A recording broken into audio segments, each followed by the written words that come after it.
Hi, this is Tricia at Club Scrap with January's Surprise Greetings to Go card kit. This is a wonderful set of 3 different card styles. You get 4 each of 3 different. And the first style includes a black or red card base with a black panel and some fun art elements. The second structure is a pop-up style explosion card.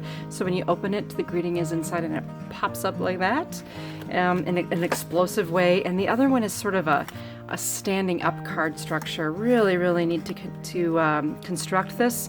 Relatively easy once you sort of know how it works. And that's what I'm here to help you with. And I'm going to start with my trimmer and my handmade accordion pocket file. It has pockets, one for each type of card style. So everything for the first set of cards will go in the first pocket and so on. I have my printed instructions here that I downloaded with the kit, and we're ready to go. Let's begin with the cut-aparts. Now, I've been working with a sheet of cut-aparts, and I have a matching miniature version of that sheet on my instructions, and each cut-apart has a letter associated with it, and that will help me do my filing. So anything for set A will go in the first pocket, B, the second pocket, and so on. So let's go ahead and start by studying this a little bit. I have these tiny registration marks. That will be the way I know where to put this in the trimmer so that I align those registration marks with the edge of my blade. We'll make all of the vertical cuts, and looks like it's just going to be one before we rotate to make our horizontal cuts. And once I make a final rotation, when I've reduced this to just these 2 elements, we'll start filing. That's when I'll consult my document of instructions. So this piece and this piece both go in the third pocket for set C. The same for the next one. I need to separate these.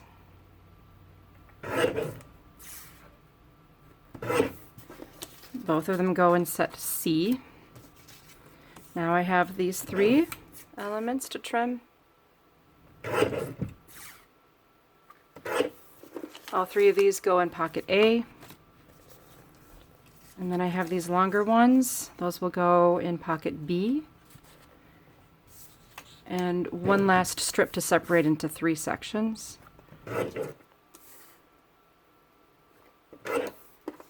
The 2 pieces with the sentiments on go in C. And the one with the black dotted border goes in pocket A. And I'm already on to the next sheet. Looks like I have a lot more vertical cuts I can make on this one. And then I'll trim this strip. Looks like I need to do what I call a neat nep cut, just in case there was a little slippage there. Just straighten that up. And I love that my trimmer is capable of making those tiny little tidy cuts.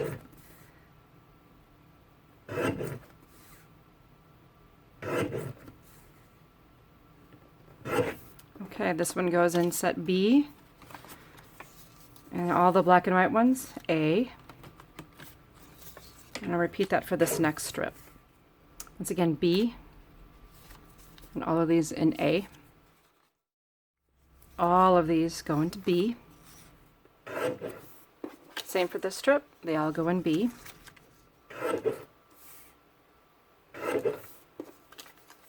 Alright, 2 of these with the red borders go in C, and the one with the black polka dots on the outside goes in A, and those are the cut-aparts.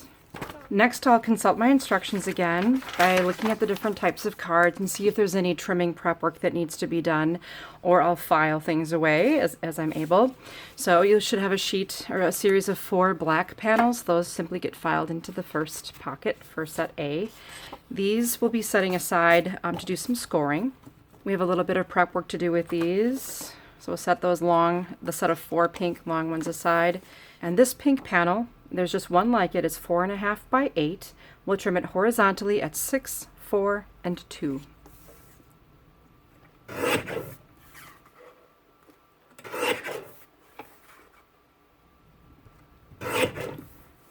So we just made 4 panels, and those will be used in set B.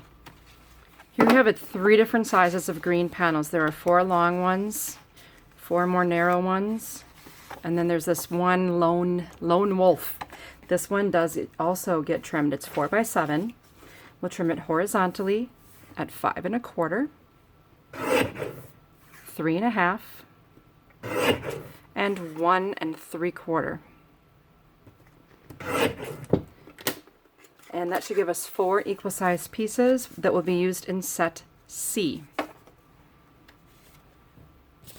All of the rest of these will be scored. So at this time, I will take my trimmer, set it aside. Before I lift it, I will make sure that I hold my accordion pocket file to keep it from falling off the table. Let's start our scoring with the red panels. These are 6 1/4 by 9. And you can certainly use the scoring tool that came with your score pal. However, I do prefer to use the actual bone folder rather than a plastic piece. So I just use any one of the, I don't know, 40 that I have over here, the actual bone folders. Okay, so this gets scored horizontally at 4 1/2. So the paper is smooth on both sides, so it doesn't really matter which way it goes into the score pal as long as it's horizontal. We'll stack these up and file them in pocket A. Identify a set of 4 3 1/2 by 10 green card bases. These will be placed horizontally into the score pal, and you'll score them in half at 5 inches. This is set B. For this set, we'll also take these 3 1/2 by 7 inch pink mechanisms, and we're going to score them in half vertically.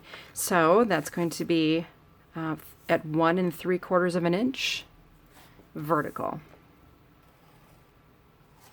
These will also be used with set B. Next, we'll take these long blue card bases, and they get quite a bit of scoring because of the unique structure of this last card. All right, so let's just get busy horizontally at 1/2 inch, 2, 4, 5 1/2. Again at 1/2 inch, 2, 4, 5 1/2. All of the blue panels will be used in set C. Now it's time to score our final 4 green panels. These measure 2 3/4 by 5 1/2. We'll score them each twice. The first number is 1/2 inch, so that kind of matches what we did before. 1/2, and at 2. All of our prep work is done. I'll file these in pocket C and set aside my score pal. Let's take the contents of everything out of pocket A, and I'll just share a real basic assembly tip with you regarding these particular cards. They're a real straightforward assembly, so you have one red card base for each card. And even though I've scored this, I don't necessarily always trust it to be perfect, so I always make sure I do a visual alignment of the corners before I make my final crease. And then I have a nice color, jet black panel. And I have a series of different cut-aparts. Now, when you're assembling your cards, because everything's already in the right pocket, it's pretty easy to identify what element goes with which card. So I'm going to be looking at just this series right here. And then there's a notation that says, if the party hat fits, wear it. So I can find that one as well. And I know that all the other cut-aparts and panels still go with this set. Now, my tip for you on this is that we want these 3 elements to be equally spaced apart on the black panel. And I don't leave home without I don't scrapbook or card make without my rulers, my grid rulers. For card making, I do like this little 2x8. And that's how I ensure that the 3 components that are being placed in the card will be equally spaced. So once I identify the center of the card, which in this case is at a reading of 2 7/8 from each edge, I know that this is the center. And when I adhere this element to my card base, I rest it against the ruler's edge because I know the ruler is level, and I get the same reading from left to right, which in this case is at 7/8 inch. And then the others will be placed on either side about 1/8 inch apart. Once these have been attached, I can adhere this to the red card base, add the greeting to the middle, and finish off with some of the sequins that were included in your kit. And you can see that here I just added some sequins to the center element, which is so super cute. For that I used some bookbinding glue and a needle tip applicator, and what really makes it helpful is if you have a tweezers handy, just to kind of place the sequins where you want them to be. It only requires a tiny bit of glue, and it dries clear. So that is how you will finish the cards in set A. The other card in this set is also quite adorable. For these, simply fold a piece of ribbon in half, staple it to the cut apart, adhere it to the upper center of the card base with foam adhesive, and then add your greeting to the middle.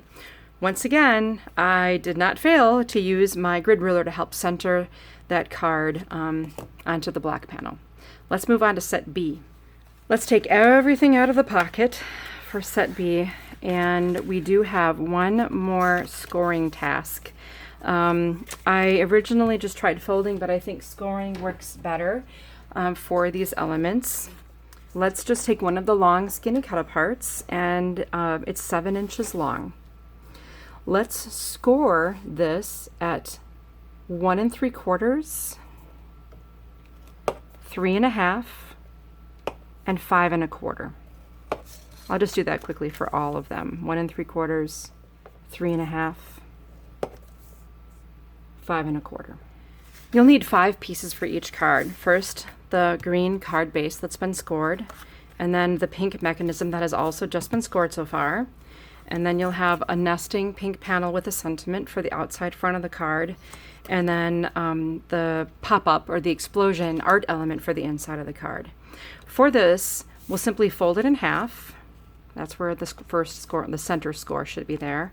And then I'm basically accordion folding. So taking the free edge, I'll bring it up to the first fold that we made and make sure it's just centered there.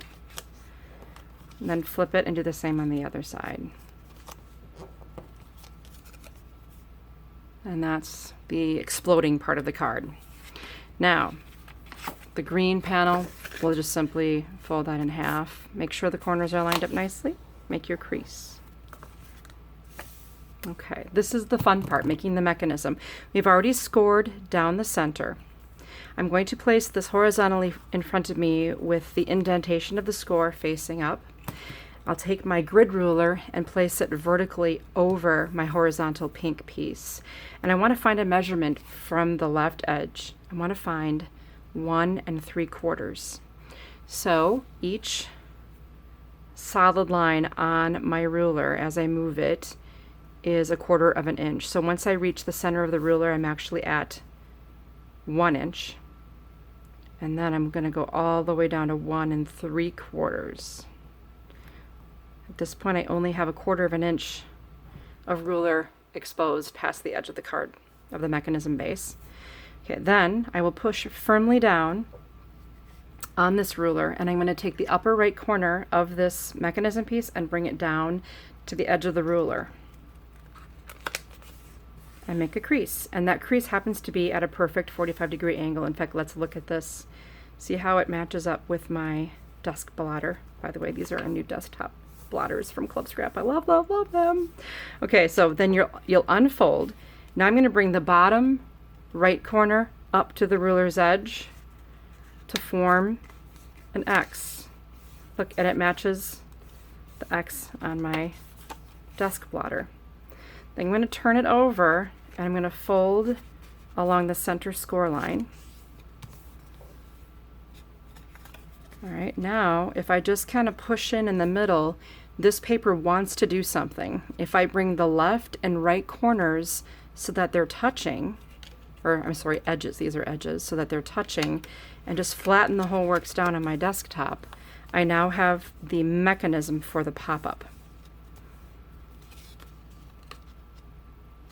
Finally, let's take this piece and close it. And we're going to position it so that the 2 folded edges are at the top. And I'm going to slide it in between the left and right sides of this little house shape that I've created. And I want this to live sort of in the center. All right. I'm going to apply some glue, some adhesive to the upper left corner of this mechanism piece. I'm going to Again, slide it between the two flaps so that it's centered. And then I'm going to flip the whole thing over. I'll lift up that little flap, and I'm going to apply adhesive once again in the upper left corner of this little pop-up piece here. Okay, so now I can take my card base. I will place the house shape in the middle of the card so that the tip of the house is near the crease of the card but not past it. Take some adhesive. Make sure you do a good job here. And then I'll just close this over the house. Flip it, open the card again, and repeat.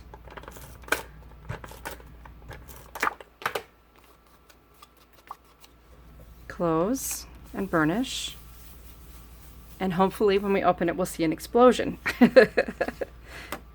And there it is. It works beautifully. Now that I've determined which is the right side up, because at this point, if I had installed it differently, like here is the top, you know, here's the front of the card, obviously. So I'll take this piece and nest it onto the perfectly sized pink panel.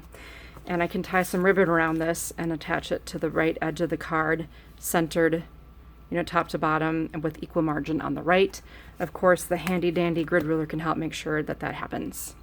I'll show you a finished version of this card with the ribbon and just a few little sequins added. Oh, just so sweet. Time to party.